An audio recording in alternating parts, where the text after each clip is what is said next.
Chris, you were down there at joint practices in Spartanburg, so we're going to dive into how Bryce Young looked. Mm-hmm. Also, some clarity with the depth chart, I think, maybe, but it might be pretty fluid, at least offensively this year. And the fans are disappointed that fake Matt Rule was not down there at joint practices. Well, we'll get into that a little bit later on. Let's start this sucker. The state of North Carolina covers 53,000 square miles. It is the habitat of the feared Carolina Panthers. Get dialed in, Panthers fans, for an in-depth look at your team. Exclusive interviews, locker room insight. Let's huddle up for Panthers Playbook. Here are your hosts, Dennis Cox and Chris Lee. Welcome back once again to Panthers Playbook Episode 2. I'm Dennis Cox. That's Chris Lee. We're here with you every single week. Every Thursday, we're going to have a new episode for you, so make sure you subscribe on YouTube, on 99.9 The Fans YouTube page. Smash the subscribe button. Also, wherever you get your podcast, follow us there as well. Hit the likes and leave comments for us as well, because, Chris, this Panthers season, I don't know about you, but there's hope for this Panthers season. Not just this season, but just moving forward in the future with this franchise. And we saw a glimpse of that at joint practices. You were down there in Spartanburg. First day of joint practices, Bryce Young looked pretty good. Real coaching staff, real, practice. You don't have people like running laps to go hit a sign if they beat themselves. And you also have a real quarterback. And so Bryce Young is starting to look good. There have been a few mistakes, right? There's been some people online over the last week because he's thrown a few more interceptions in practice than what he normally does. But here's the thing about that. I'm not worried about it. The defense, that's part of the Panthers' defense. Sure. They are becoming better themselves, and we'll talk about them later on. But Bryce Young, the main thing I've noticed about him is the fact that he doesn't make the same mistake twice. That's important. And if he does make a mistake, he does not let that mistake beat him. The Jets were a top 10 defense in the NFL last year. And sitting there watching him in practice, a slower start, maybe a completion, then followed by an incompletion, followed by completion, followed by an incompletion. But then at the end, completion. Like, he's hitting guys. He's throwing guys open. He's finding guys and figuring out how to maneuver the pocket when he's under duress. He's going to be pretty good. Oh, yeah. Even Aaron Rodgers said Carolina is in good hands. Yeah. And seeing it firsthand myself, it was very encouraging because it was the closest thing to an actual live game action at that practice. So 2 things to keep in mind when it comes to this is that, one, how often are you going to have guys like Quinnen Williams and Sauce Gardner on a scout team defense, right? Because that's what you're. Sauce is on the side, so I will say this: he's working through something. But Quinnen Williams, but nevertheless, you're not going to face a top caliber defense in practice. I mean, unless you're going ones versus ones. Yeah. But you're going against a scout team, which is made up of guys right now in training camp that aren't going to make rosters most likely. So, but the fact that you get to face that against a defense that you have no idea what to expect going in, and you evolve and grow during practice. So that's something that you don't always have. But second, they did 2-minute drills with Rodgers, Bryce Young, Andy Dalton, and Zach Wilson. The only quarterback to get points on the board during that was Bryce Young. It was Bryce. Was Bryce Young. Like, Aaron Rodgers didn't do it. Zach Wilson didn't do it. So that's something that people got to understand, is that this guy is just a rookie. And that was literally the first time he got to play against another team. And truth be told, Aaron Rodgers had the hardest time out of all 4 quarterbacks. Yeah. And so that meant that he was going against the Panthers' number 1 defense. So as far as the first team guys, that was very encouraging for the defense as well. Again, something that we'll get into later. But seeing Bryce against the number 1 guys for the Jets defense was great as well. But it's more than just that, too. It's the coaching. It's the schemes. It's being able to scheme guys open. It's being able to have certain things that are there to keep Bryce Young safe. Checking the ball down to Miles Sanders is not a bad option, no, right? It's not. Especially if everybody's covered. When you have a team that has somebody like a Sauce Gardner that's there, even though he was working on the side during that one Jets practice. But one of the things that I love about this is that Frank Reich, along with the offensive coordinator Thomas Brown, along with everybody else on that coaching staff, they've helped to put together a really great offensive scheme, which includes everybody, right? Matt Rule did not include the tight end in his offense. The tight end was just a blocker. Yeah. Every once in a while, maybe you'll catch a pass. And now you have Hayden Hurst, who in some situations split out wider than Adam Thielen in some situations. Yeah. You know what I'm saying? He's there, and he's a threat. Miles Sanders is a threat catching out the backfield. And then, of course, him and DJ Chark. Bryce Young and DJ Chark might be one of the more underrated connections in the NFL this season.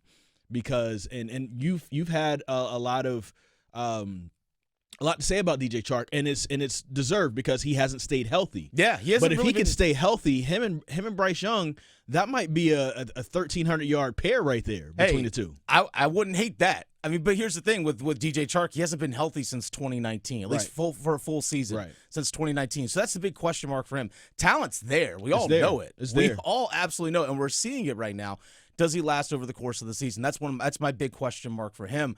But for the Panthers, their offense, and Bryce specifically, these joint practices these are probably the 2 days where they're going to get the most growth outside of playing in some preseason games. But probably even more than some preseason games because you're going against, for the most part, outside of injuries, good versus good, ones versus ones. Because in preseason games, a lot of starters are going to sit. Like, don't be shocked if Brian Burns and Shaq Thompson don't play in 2 preseason games. Right. But in these joint practices, this is where you're going to see the most growth of this Panthers team, especially for Bryce Young and that offense. Because, like you said, everything's going to be built around concepts. And we saw a little bit of the depth chart this week come out. So things are kind of interesting.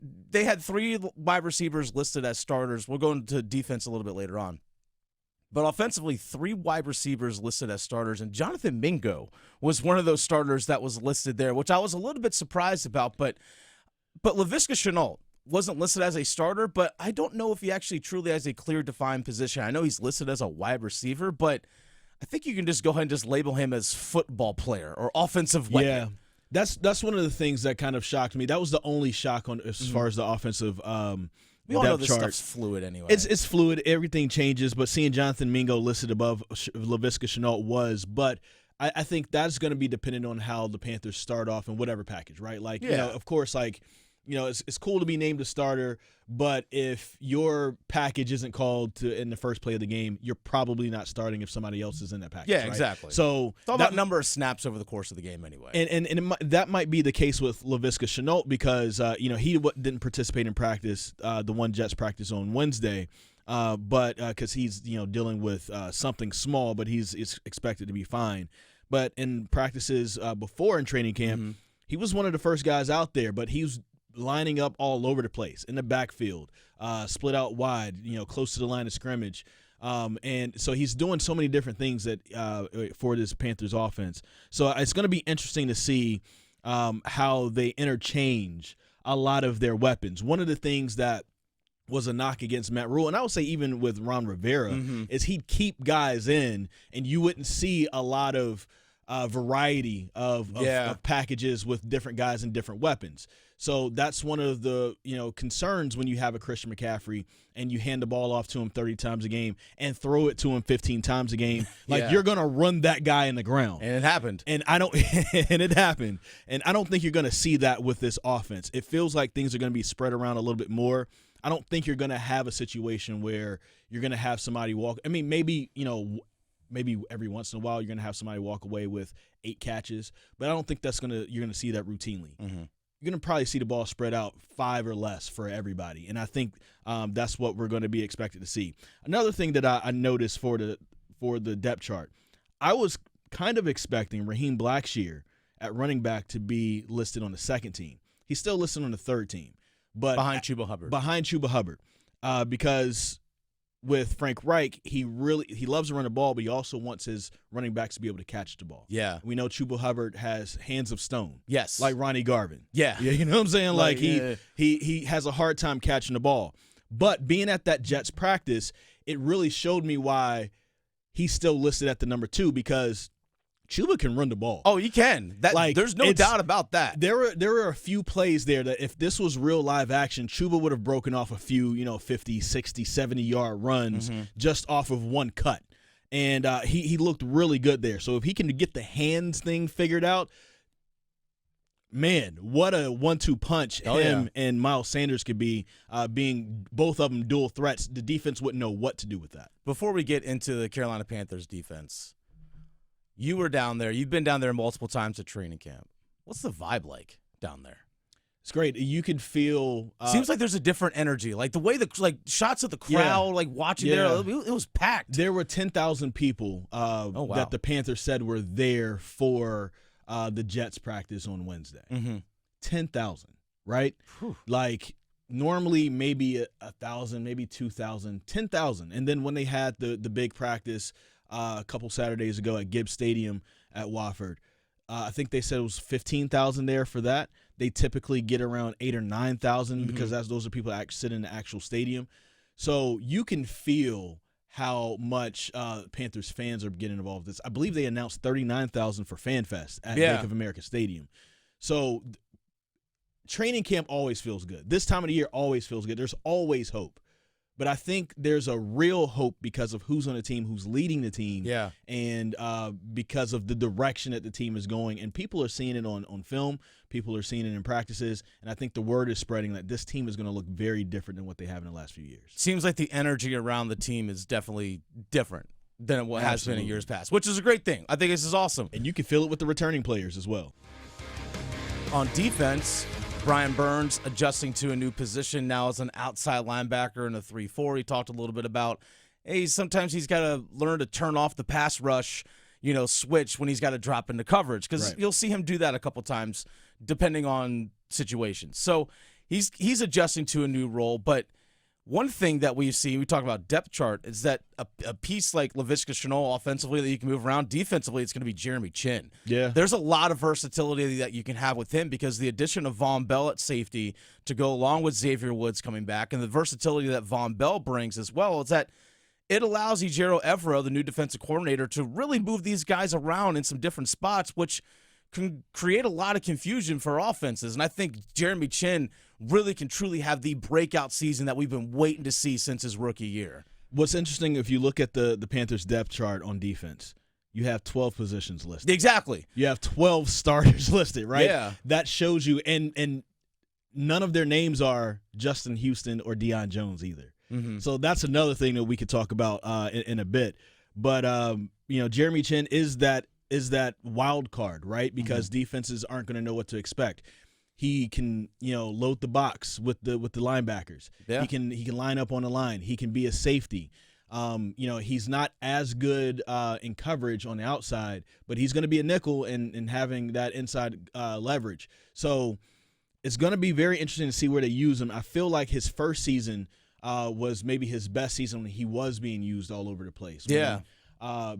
When Phil Snow used him in so many different positions. I think out of necessity, they needed him to kind of be back there kind of with Xavier Woods last year and roaming the field.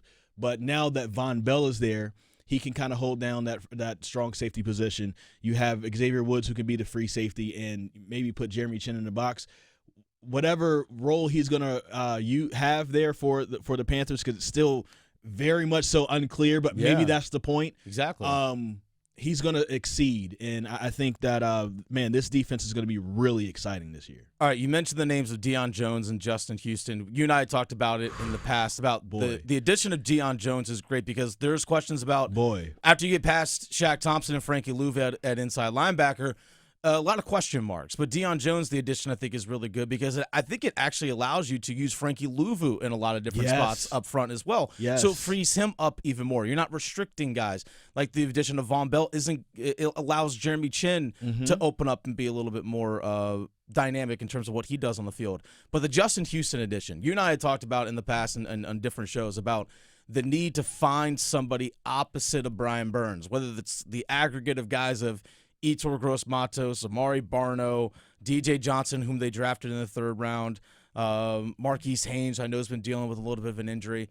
But what about finding a veteran? Like Justin Houston is that veteran guy who had 9.5 sacks last season with the Baltimore Ravens.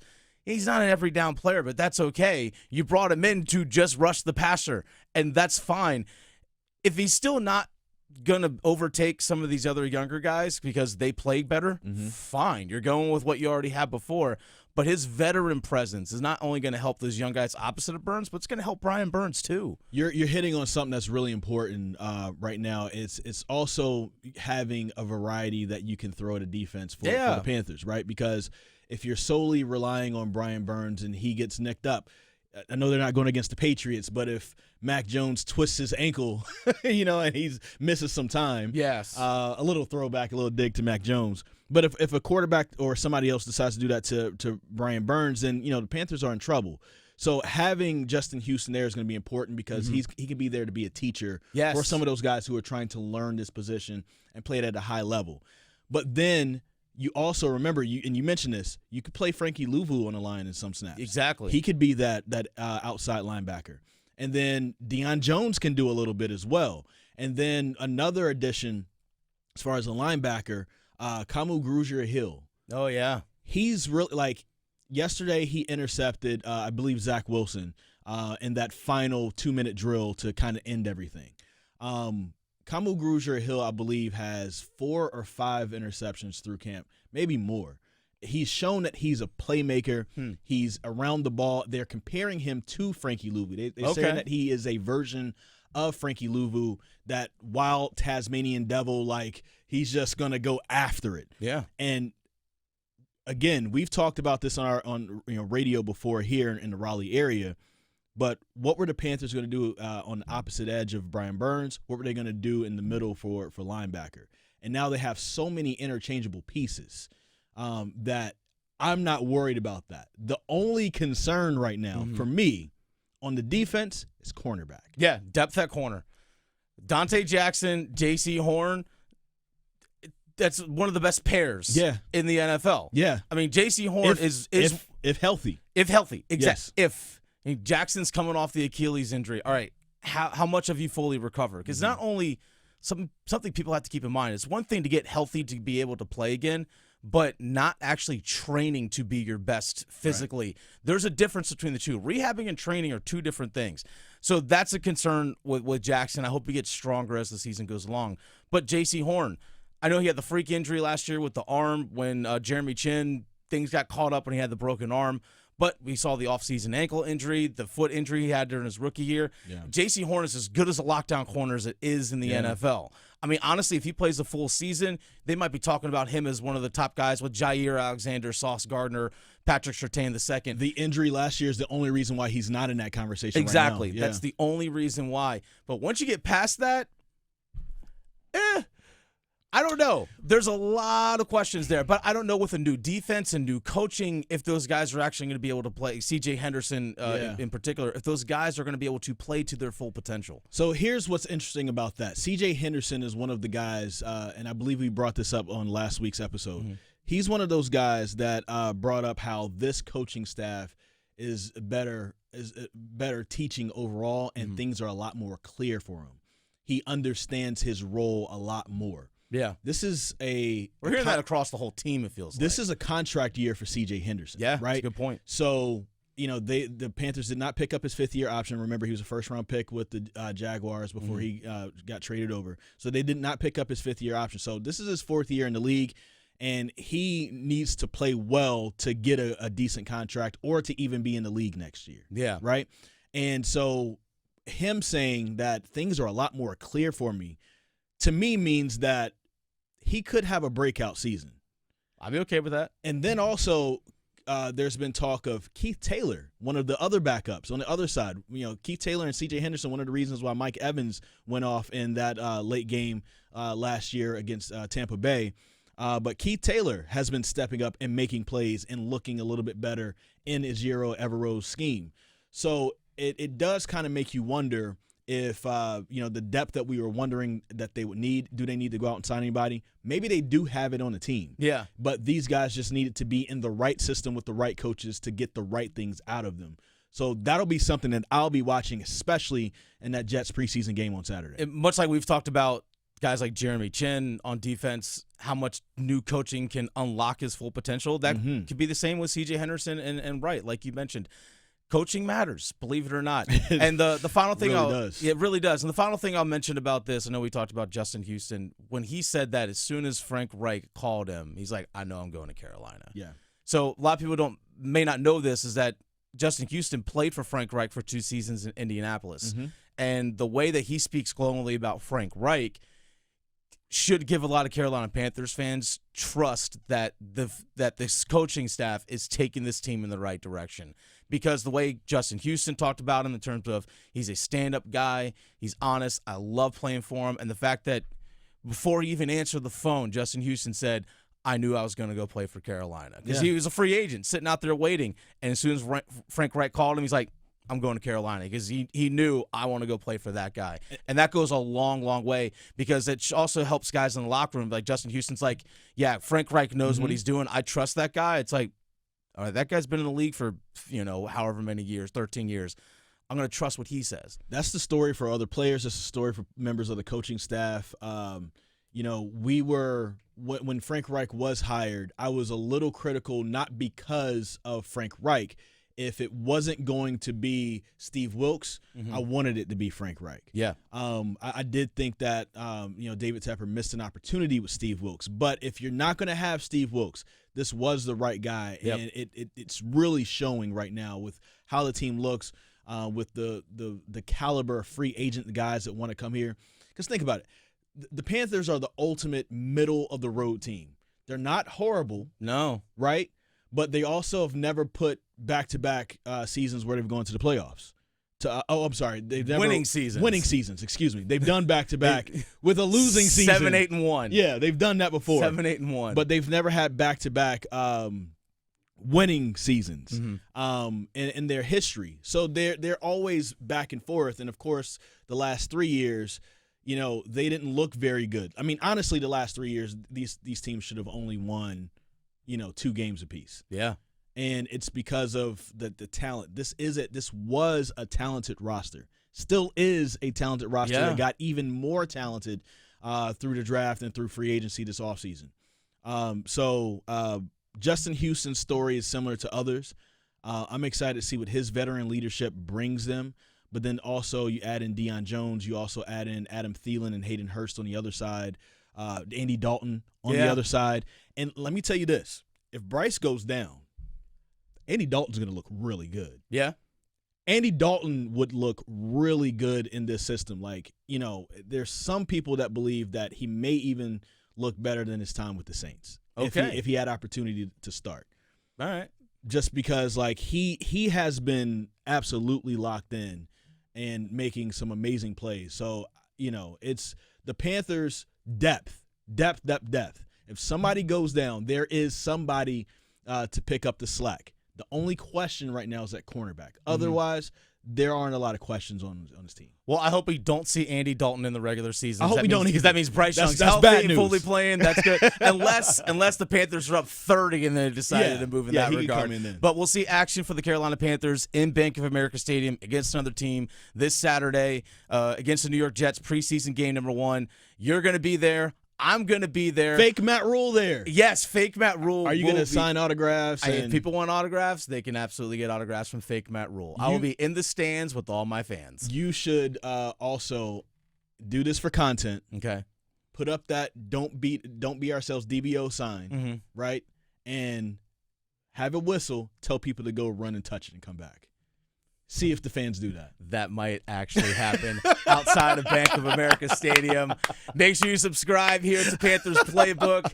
Leave comments, hit the likes as well. We'll interact with you all. We'll have another podcast come out this weekend talking about preseason game number 1 against the New York Jets, so look for that this weekend. But to make sure you don't miss it, again, subscribe to us wherever you get your podcast.